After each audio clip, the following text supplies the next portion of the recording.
My very first memories of Doctor Who are John Pertwee's final series.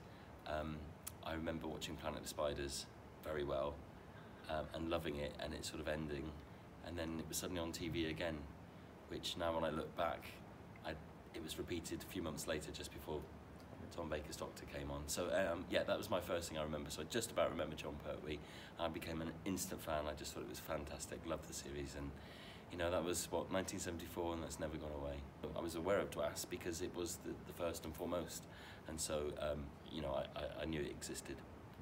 So I was already working at the BBC. I was working for Top of the Pops actually when Doctor Who came back, and I was very excited to watch Doctor Who. I just thought it was incredible. That first series was brilliant. So I was doing the website for Top of the Pops, all the online stuff, all the red button stuff, and I got a chance to do a bit of that for Doctor Who. I did a job swap and worked with James Goss, who was running the website then. And through that I made various contacts and became aware of the brand manager job that was coming up, or actually it was called brand executive back then, because the series had exploded and series 2 was about to start and they needed some help. So I applied for it like everybody else, and I got it. And I thought, well, I'll do this for a year. I'll move to Cardiff. I was living in London. I thought I'll move to Cardiff for a year and do the job and see how I get along. And 12 years later, I was still there. It was an amazing job. If I was given £1 for every time somebody said, what is brand manager, I probably would never have had to work in the first place. So, and that's fair enough, because it's really difficult to explain. Sometimes because it's the jobs that nobody else wants to do, and also you make it your own work. So essentially anything that's Doctor Who, that isn't the main TV show itself, anything else I was across. So I would have done the approvals on all the books. I would have read all the books, read all the magazines, and sometimes made notes or suggestions, or something a bit more involved in that.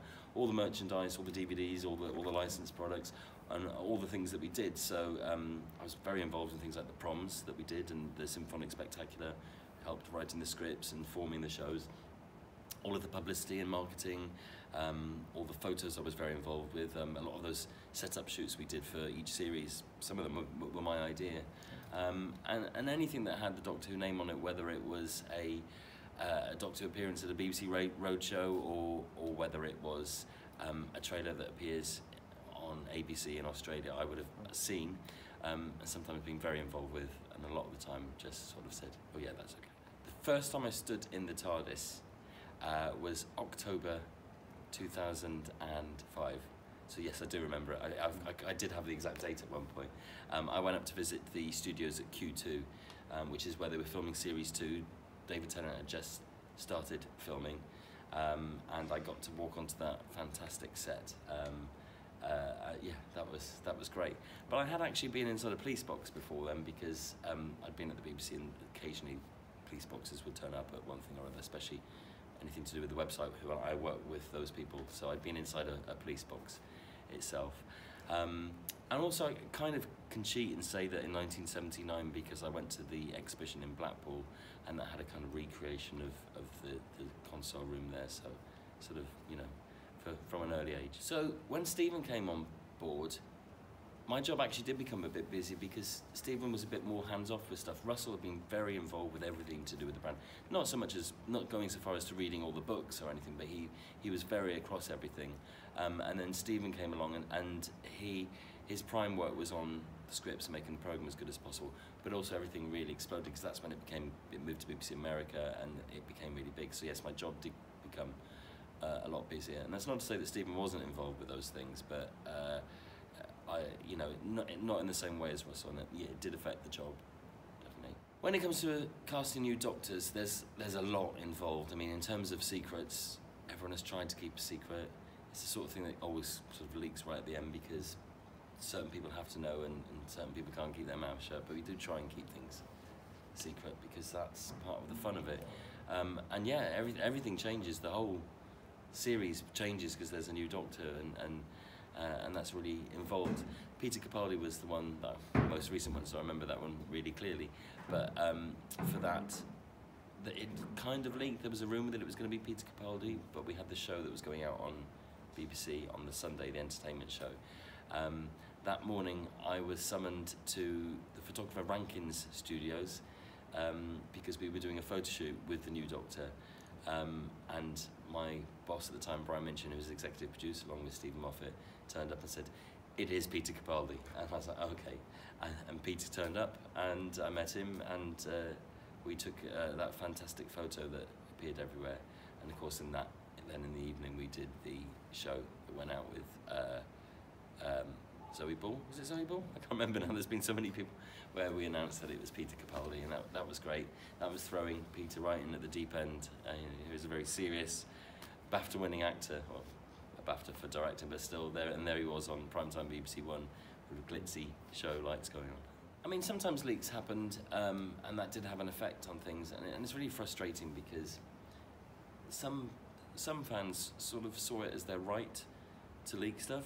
It's really strange. I mean, Doctor Who has become a series that's all about surprises and spoilers or not spoiling stuff, because it's not the end result, it's the journey. So knowing that River is actually Amy and Rory's daughter, whatever you think of that, that's not the big thing. It's the journey, it's the finding out, which is fun. And when somebody leaks that kind of stuff, it's a real shame because that's ruined it for everybody else. And some fans kind of treated it like the BBC was trying to be clever and hold this stuff back, and they wanted to go on the internet and put it out there. And it's really strange. I don't know why they did that. Well, I do actually. It's about having power and stuff, but there we go. So yeah, sometimes things got out, and sometimes they didn't. You know, the surprise when Tom Baker appears in the 50th was incredible.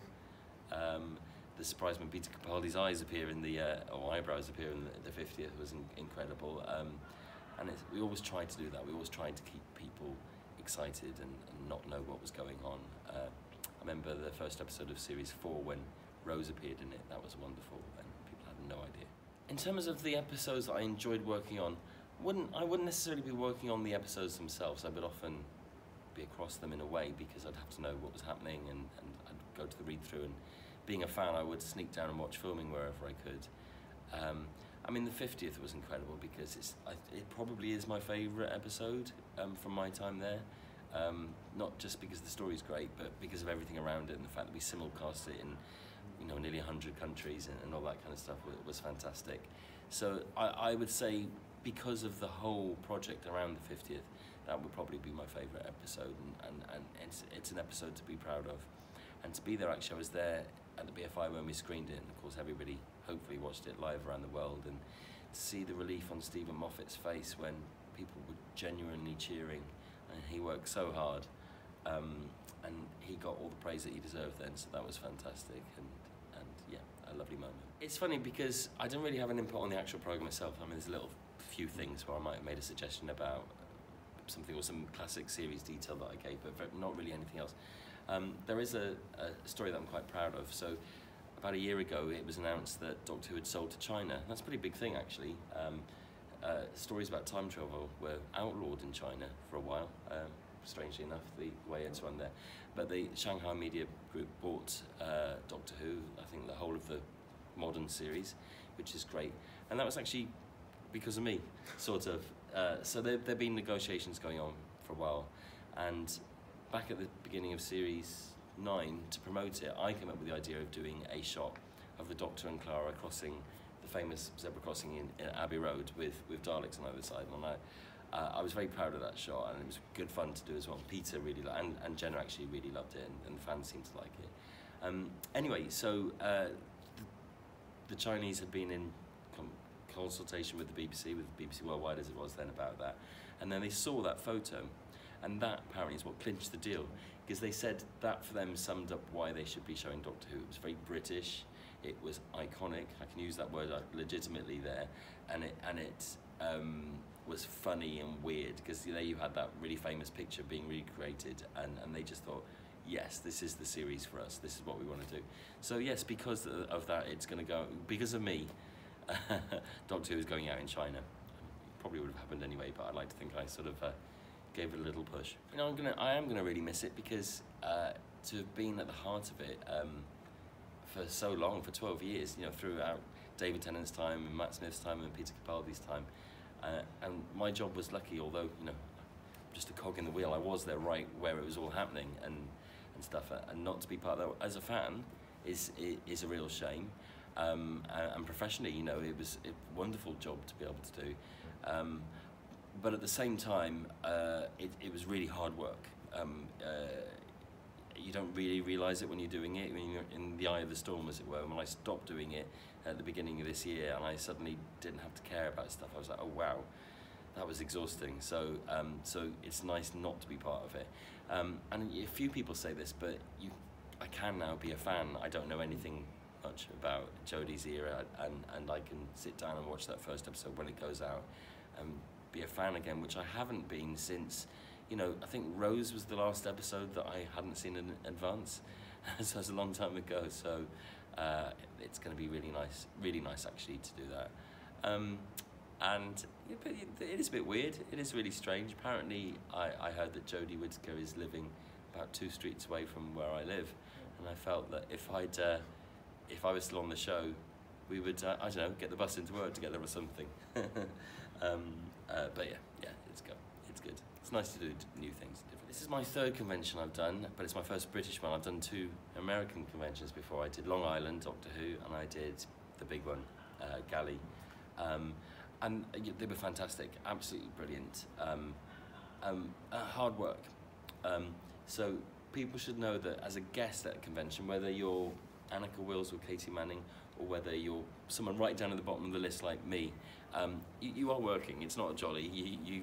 Because people want to come up and talk to you and ask you stuff, and you do interviews and stuff like this, and it's quite hard work. But I thought the American stuff was particularly hard work because the American fans are so enthusiastic, and their personalities are so much more in your face, as it were, that you feel like you have to work that extra bit harder. I love America, and I love Americans. I find them such polite, interested people. So it was great to do that. So my experience of coming here it's perhaps a bit more relaxed, and that's not criticism of either American or British things. It's just, I suppose it's a bit more natural because I am British and I'm sort of with British people. Whereas when you're in America, you're really turned on to 11 all the time. So this has been more relaxing, but still hard work. I ran the auction last night. It's the first time I've done an auction, and that was hard work. But apparently I made Lala Ward laugh a couple of times, which I don't know if anyone has ever done before. So no, she was great, and we raised a lot of money, so that was fun.